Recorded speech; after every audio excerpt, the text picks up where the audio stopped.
Anyway, thank you guys for being here today. I'm excited to do this.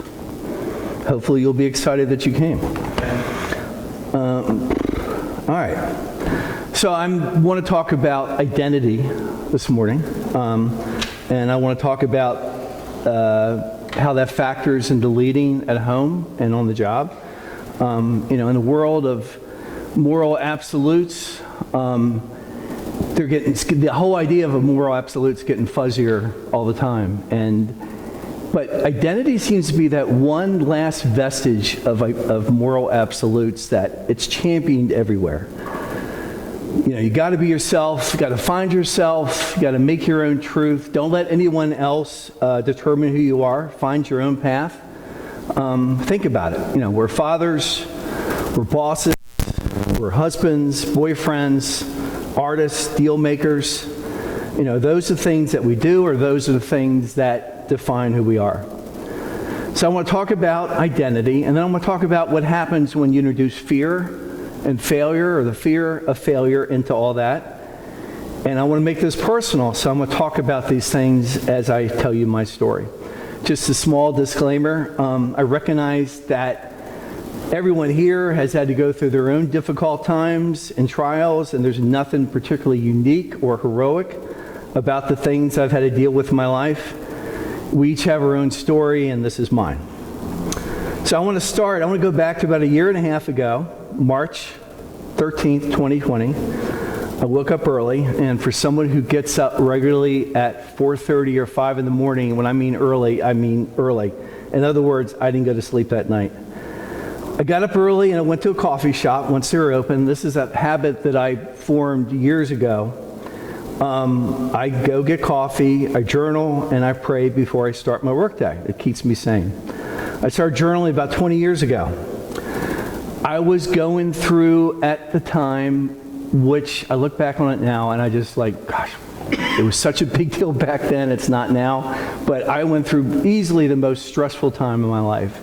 I had this woman who worked for me who was toxic, and she blamed me for all of her problems, and she was just a bad presence in the office. And I had an attorney who said, yeah, I would not let her go. She's a lawsuit waiting to happen. So for about a year or so, I had to deal with this toxic anxiety.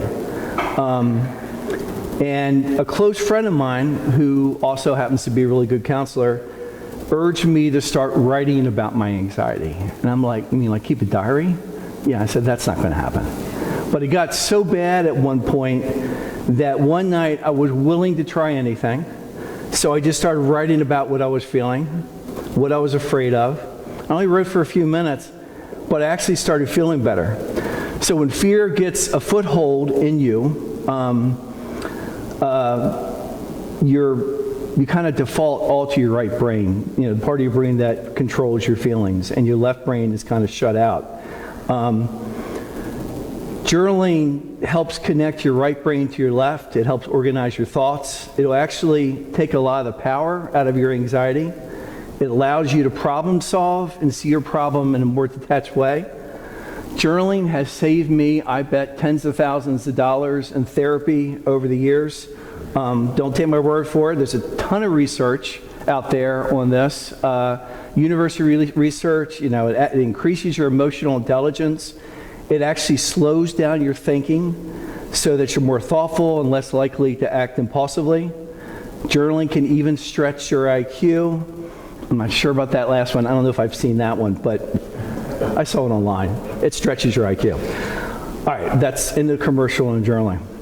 So it was the beginning of the pandemic, and I was drowning in anxiety. I had a lot on my mind. We were about a week away from having to shut down our office and go remote. We are an organization that delivers 100% of our services face-to-face. And we had less than 10 days to figure out how we were going to deliver those same services virtually. I also knew that for the foreseeable future, we wouldn't have any money coming in. I was also up to my eyeballs in this pretty intense political fight in City Hall. There was a bill that was going to require all large construction projects go strictly to unions.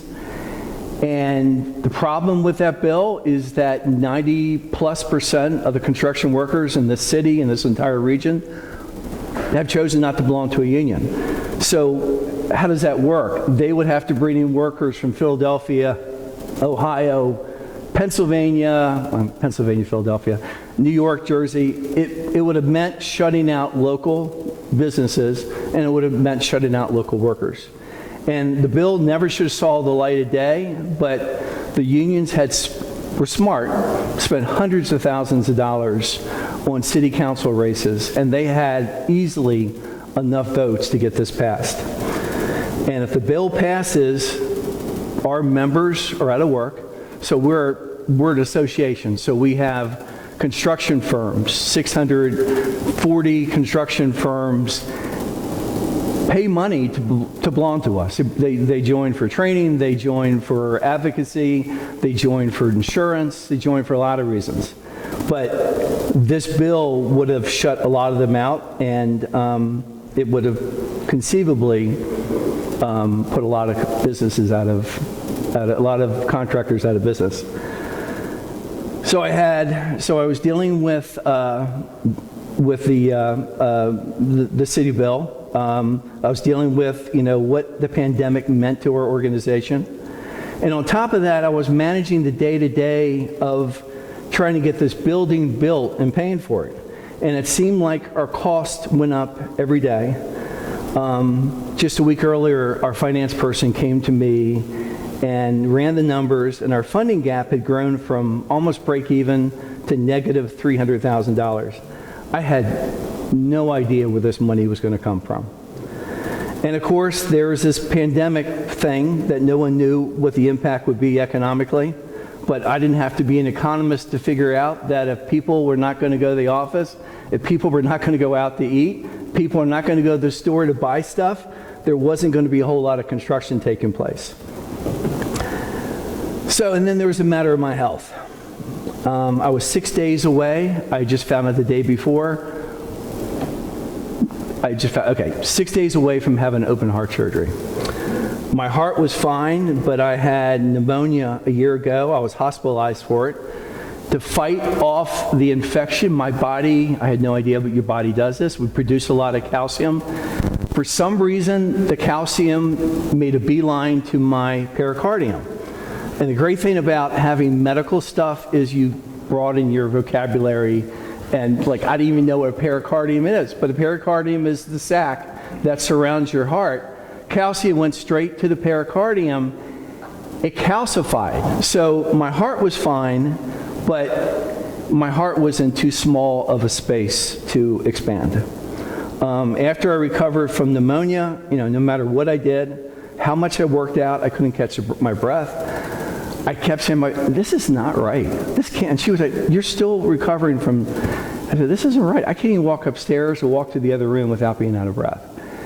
And I went through every test under the sun, and no one could figure out what was going on. Our family went to the mountains that summer. That was talk about bad timing. So there was a lot of hiking, and I'm not kidding. There was this 80-year-old guy in a walker going up a hill, and he passed me on the hill, and I'm hugging a tree, panting, and my daughter's next to me, and it was weird. So anyway, they finally figured out what it was.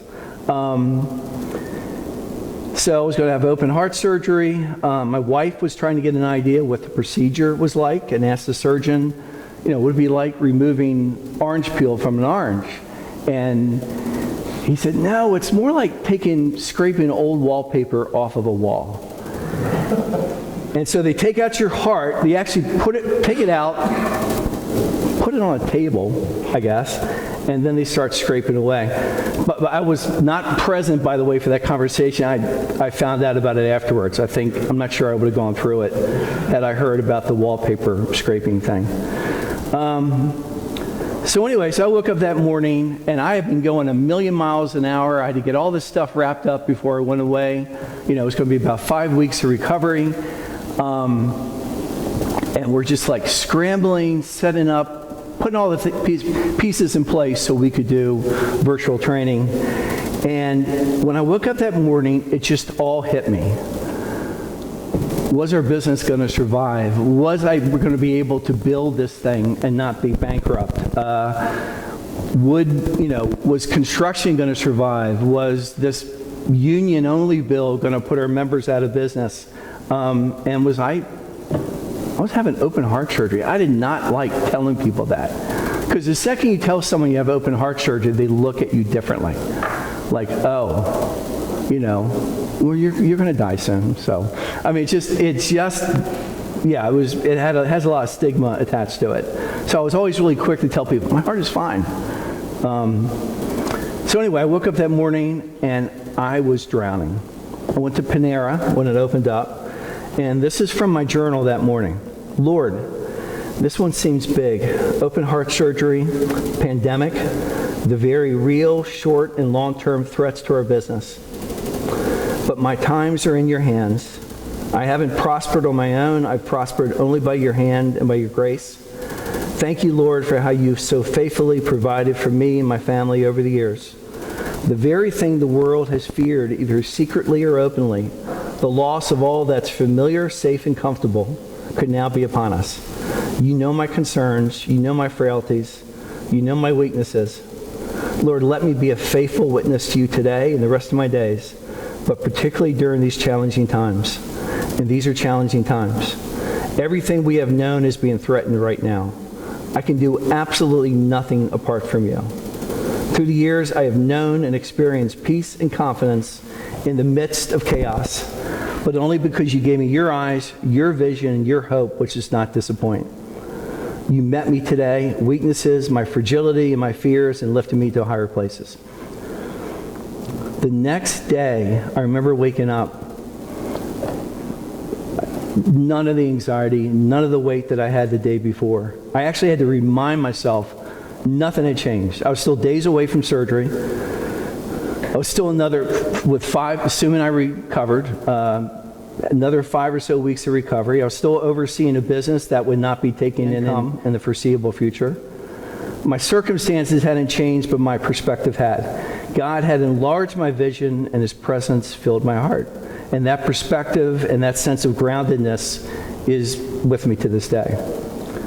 My identity, and this is what I hope to communicate, my identity was in the fact that I was God's adopted child, and life circumstances didn't change that. But that had not always been my story. First 20 years of my life, whether I knew it or not, my identity was shaped by what I thought my dad thought of me. My dad was this great athlete. He was the most valuable player on his high school basketball and baseball team. He was the most valuable player in his college baseball and basketball team.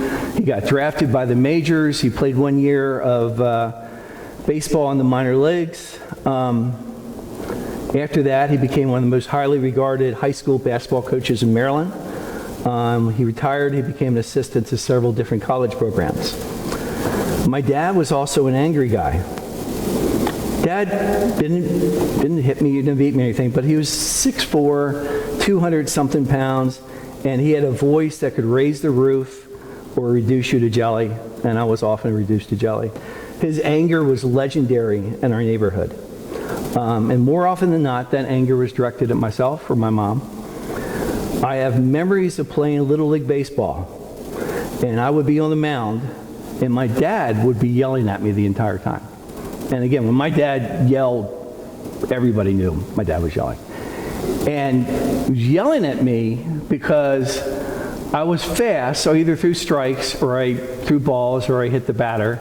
And when I started throwing balls or hitting batters, I would start to ease it in there, and that would just make him lose his mind. So he'd be yelling to be a man and to throw the ball hard. I wanted to hide, but there's no place to hide when you're on the pitcher's mound. From early on, I was convinced that there must be something wrong with me. Why else would my dad be so angry and disappointed at me all the time? I knew I was never going to achieve the same kind of athletic success that he did. So when I went away to college, I saw it as an opportunity to create a new identity for myself. I was careful not to let folks see the real me, because the real me was broken. And I learned over the years that's fairly common. Most of us, if not all of us, believe at some level that if people really knew what we were like, the ugly stuff, they wouldn't like us. They wouldn't accept us. So we're careful to hide the ugly parts of ourselves. In college, I became the funniest guy in the room, or at least I thought the funniest guy in the room. I was the ladies' man, but more accurately, I was a man who used women. I had good friends. I was starting to get an idea of what I wanted to do in life, but I was still profoundly insecure. When I went to college, I was looking for a lot of things, and this is a real list. I was looking for women. I was looking to find out what I was going to do with my life. I was looking to have fun. But there's one thing I was absolutely not looking for. I was not looking for Jesus. The would you rather game? Like, would you rather be in jail for 2 years or a coma for 10? Tough choice. If you had asked 18-year-old me if I'd rather be a religious guy or flunk out of college and get a job at McDonald's, I would have gotten a job at McDonald's, and I'd be saying things like, would you like me to supersize your order or something? Now, I don't consider myself to be religious. In fact, I believe Christianity is the opposite of being religious, but I'm going to more on that later. I remember having a conversation one night in my freshman year with this 6'7", 250-pound, scary-looking dude named Ulysses. He talked about his time in the Army and his time as a member of the Pagans. The Pagans were like an East Coast equivalent to the Hells Angels motorcycle gang. And then he talked about giving his life to Christ. I don't remember a lot of what he said that night, but I remember feeling really unsettled when I went to bed. If nothing else, I was struck with the reality that I wasn't a Christian. I always thought I was. We celebrated Christmas. I wasn't Jewish. I grew up believing that, like a lot of people, there's a God. We go to heaven. We live a relatively good life. And if I thought about it, which wasn't often, I believed our lives were judged on this big bell curve. Remember the bell curves from school? I loved the bell curves. They saved me in classes like biology and math. Anyway, our lives are judged on this big bell curve where our good deeds were measured against everyone else. And when I'm talking about everyone else, I wasn't talking about the Mother Teresas of the world. I was talking about the Hitlers, the murderers, the rapists, the guy who invented the speed camera. There were no speed cameras back then, but you get my point. So when I got a lot of speed camera tickets. So when I measured my track record against theirs, I was a shoo-in. But what I learned was that the gospel actually teaches the opposite. Jesus taught that God's approval doesn't come to those who morally outperform others, but to those who admit their failure to perform and recognize they're sinful and lost in need of being rescued. One approach is grounded in moral superiority, the other in humility. One approach is dependent upon us, the other upon God. One approach is grounded in our goodness, the other one in His. So I wrestled with what he said all night. Next day, I decided I wanted nothing to do with him or his Jesus, and I walked away. No one was going to run my life but me. It's not like I was doing a good job of it, but it was still my life, and I was in charge. So fast forward to a year later, I'm in a new dorm, a new quad, and there's this guy who lives next to me. He's a senior in the singles room. His name is Patrick. I'm not sure how to describe Patrick other than he was different. He was very likable, very personable, had a lot of friends, but he just seemed to be marching to a beat of a different drummer. He was very comfortable in his own skin, something that I was not. I remember the first time we went to the dining hall together, and he bowed his head and prayed, and I just wanted to just sink down in my chair, because I just thought that was the weirdest thing in the world. But it was really clear that Pat didn't really care what I thought. He wasn't rude or arrogant about it, but he wasn't going to run his life according to what others thought about him. So one night, he's talking to another guy in our quad, and I overhear them saying something about when he comes back. And I worked my way into the conversation. I said, who comes back? And they said, Jesus. And I had never heard this before. And I said, what are you talking about? What do you mean he comes back? Does he come back as a baby? No, they said, when he comes back, everyone will know who he is, and he is going to bring in this new heaven and new earth. And that fascinated me. These guys were not flakes. I wanted to know more. I didn't own a Bible, so I started to borrow Pat's. He owned this paraphrased version of the Bible called the Living Bible. And it was actually kind of readable. I could actually follow along. I hadn't read the Bible much in my life, but what I had read was just too hard to decipher. Before we went home for Christmas, Pat actually gave me a Bible. And I thought that was cool because even the most hardcore partiers at a school had a Bible on their shelf. So now I had one too. I didn't touch it over the Christmas break. I came back to school. I should have been happy. I had good friends. Classes were going well. But I had this emptiness, this ache inside. I was still that kid whose dad never gave him his ultimate stamp of approval. I was still the kid that made his father angry. Around February, there was this blizzard that hit Towson, and we were snowbound for about a week. And you don't need to have gone to college or have a vivid imagination to dream up what happens when you lock up hundreds of hormonal late teens, early 20s. There was a lot of out of control, out of bounds behavior, and I did my fair share to keep up. At the end of those days, I felt lower than ever did before. I may have had self-esteem issues, but at least I always thought I was a good guy. Despite the fact there wasn't a whole lot of evidence to back that up, I was a good guy. But I knew I couldn't say that with a straight face. About a week after the blizzard, Pat asked me if I wanted to go to a Bible study with him. He had been inviting me to go to this college fellowship thing on Friday night a bunch of times, and I would always look at him like he's got 3 hits. You want me to go to church on a Friday night? That's not happening. But this was a Tuesday, and more importantly, I didn't really care what anybody said or thought if I was going to go to church on a Tuesday night. I said yes. We got there, and there was another 4 or 5 guys in this room, and they seemed normal to me. My radar for weird was on high alert.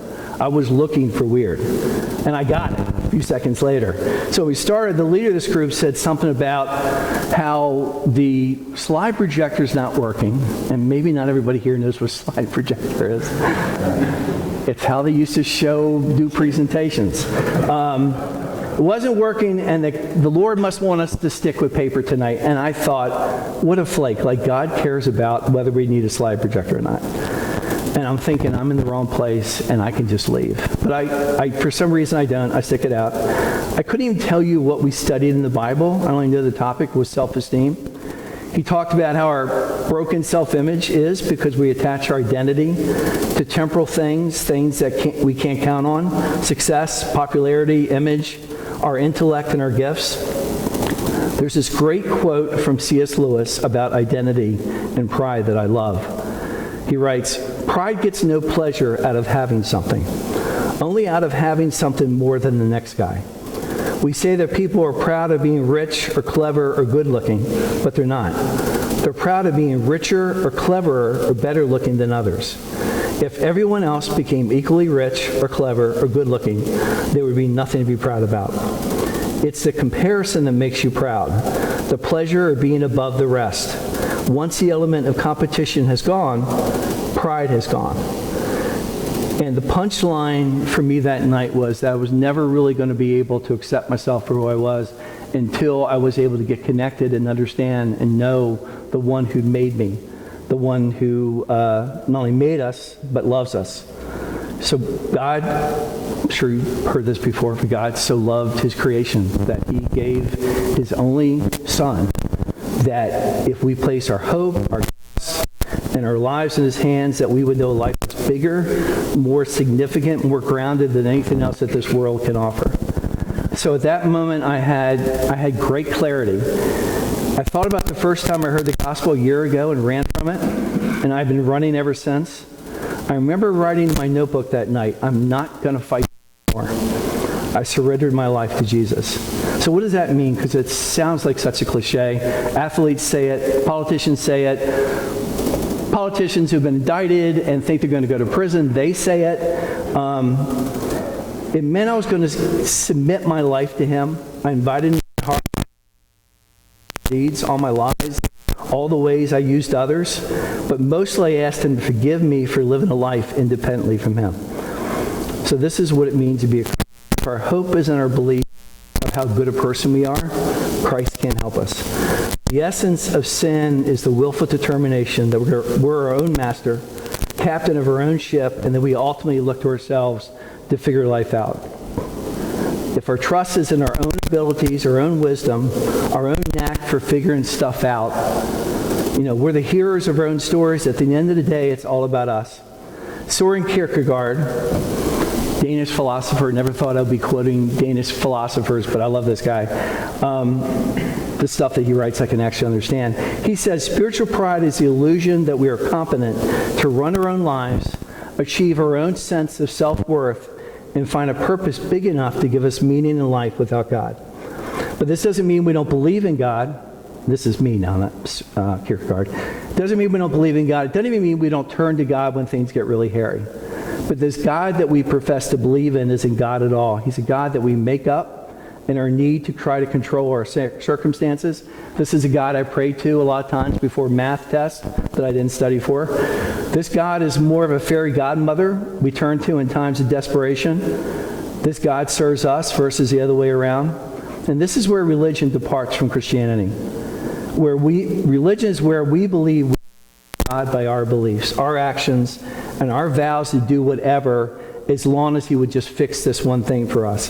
This is a God that we keep in a box, and we only break the glass to let him out in case of emergency.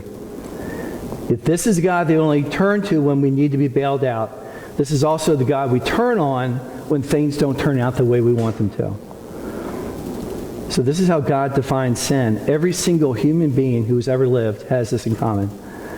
At some level, all of us have lived our lives independently from God. We've looked at things other than God who made us to define who we are, to look for meaning in life. We look for meaning in our accomplishments, our intellect, friends, family, acts of charity, good stuff. What's the greatest commandment? That we would not have any God before him. That means we don't put our hope, our trust in any God but the God who made us, the God of the universe. It means we don't look to our possessions, our intellect, our goodness to save us. So over the next couple weeks, things were different. It was like someone turned the light on. I always used to avoid the news. Too much bad stuff happening in the world. It used to depress me. But now it's like, I get it. The world is not because we've turned our back on God. We're all trying to live our lives. Like an odd non sequitur. My roommate had an internship at Christmas break at Playboy. And so when I got back from break, the walls of our dorm room covered with pictures of Playboy centerfolds, and they had the 25th anniversary. And so when my parents dropped me off, it was awkward. I wish Greg had given me my bags outside the room. So like I said, things started to change. Next week, I took down the posters. My friends was kind of immediate. So what's going on? Last week you were reading Playboy, and now you're reading the Bible. I also wanted to go back and make amends in my life where I could. I think I said earlier when I got to college, so that involved a lot of exaggerating, lying. So I went to these people and told them I lied to them for their forgiveness. Went back to the women I had treated disrespectfully. So that was a weird visit for them. They were nice. They said nothing to apologize for. Takes two to tango, blah, blah, blah. They all accepted my apology. Summer, my dad left. Couldn't blame home from school.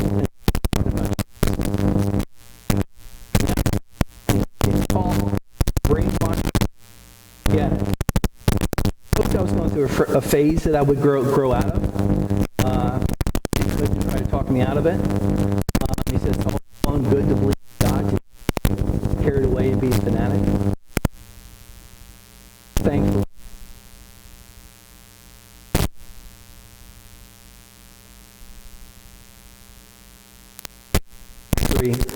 like we all work from home, and I have honestly an amazing team here at DC, and I think about how they stepped up and filled in while I was recovering from surgery.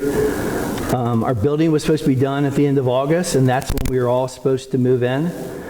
And as I think back to last year, the hardest thing leading for me and managing what was going on, managing the different anxiety levels of people in the office. It's one thing to manage your own anxiety, but it's quite another when you have to manage the anxiety of 14 other people.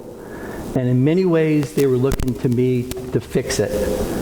I couldn't, of course. I remember spending a lot of time praying for them, praying for myself, to have the strength to listen to them, to let them vent. But to be honest, I really didn't want to be patient. I really wanted to tell them to, suck it up, buttercup. This is what I've got my own problems. But by the grace of God, I was really able to double down, and I understood that I needed to be present for the staff. I needed to make it one of my highest priorities, to be that sympathetic ear. We had been connected to this counselor who specializes in anxiety, and I made her available to everybody in the staff to take advantage of it, and they did. I promoted someone in the office. At least for the time being, was to care for the staff. During the summer, because they were all nervous about coming down here. We were in Towson. Nothing happens in Towson. For tickets.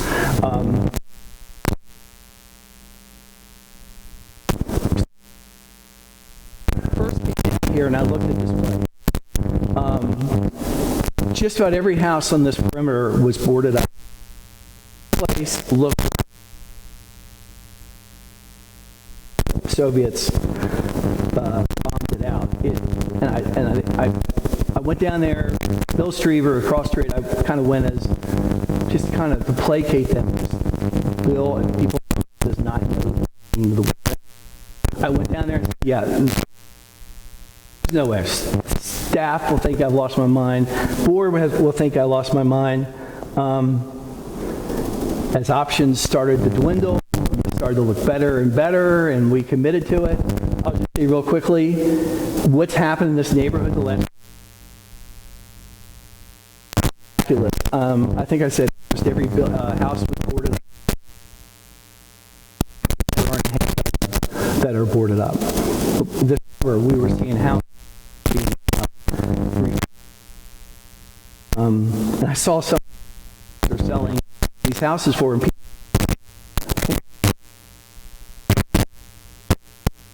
really up and coming, and having this building here, this campus here, has played a big role in that.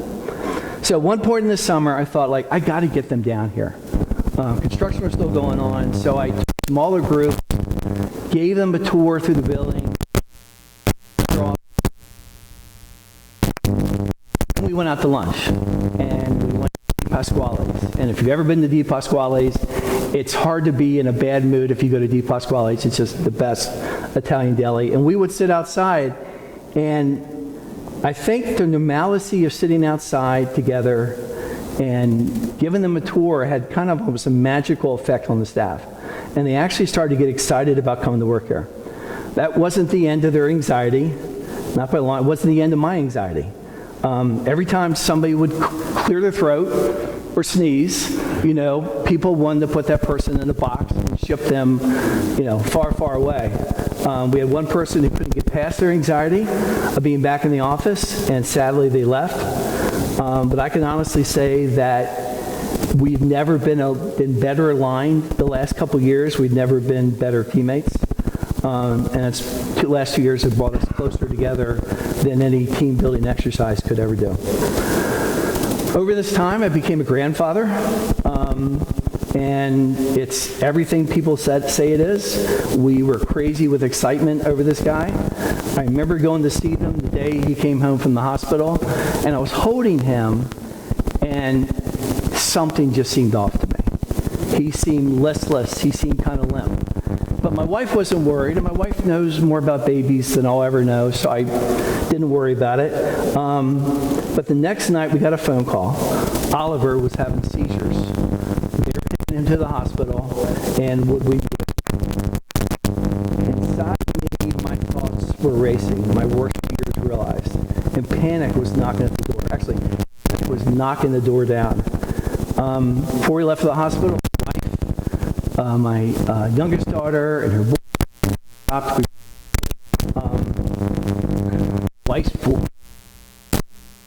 Wife never cries. I'm like, my wife is crying. That is a significant thing. I can cry much faster than my wife does. We just got this sense that it was going to be okay. Not that God was guaranteeing the outcome, but that he was going to be present with us. And he's greater than any seizure. Turned out that Oliver had a prenatal stroke, which apparently is kind of common. And he spent the next 10 days at the prenatal clinic at Hopkins, which is filled with amazing, amazing healthcare workers, blown away by their commitment and what they deal with every day. Every day we would go there, you would see couples holding each other and sobbing, not knowing what news they just received. We would come, talk, encourage each other, cry with them, pray with them, bring them food. My daughter and her husband were amazing during this time. I know they were going through the most difficult times of their lives, but somehow they were like steady throughout the whole thing. I remember they would go and get breakfast for the other parents in the NICUs. Oliver came home 10 days later, and 2 years later, all signs point toward he has made a complete recovery. You know, as I look back on 10 days that Oliver was in the hospital and the last 2 years, you know, there were, for me at least, there were some terrifying, unsettling moments. But, and it's hard to explain, but it was also a time I'm very grateful for. And if you've never invited Jesus into your heart and given him control, it's hard to describe, but his presence is greater than anything you. I'm not saying it's not a magic thing. It doesn't happen. I still get anxiety. I still get worried. That brings me back to him. It brings me back. I go back to journaling. I go back to prayer.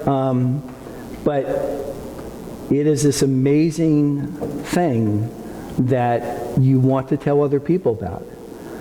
And I wish I could describe to you the difference between being religious and having a personal relationship with Christ. All I can say is that the relationship is exactly that. It's the relationship. It's the relationship that sustains me. You know, it's giving me the courage to do the right thing even when I'm shaking in my boots. It's given me peace in the midst of the most trying times of my life. And it's given me hope and trust even when there are no visible signs that things will be all right, or even if things turn out right.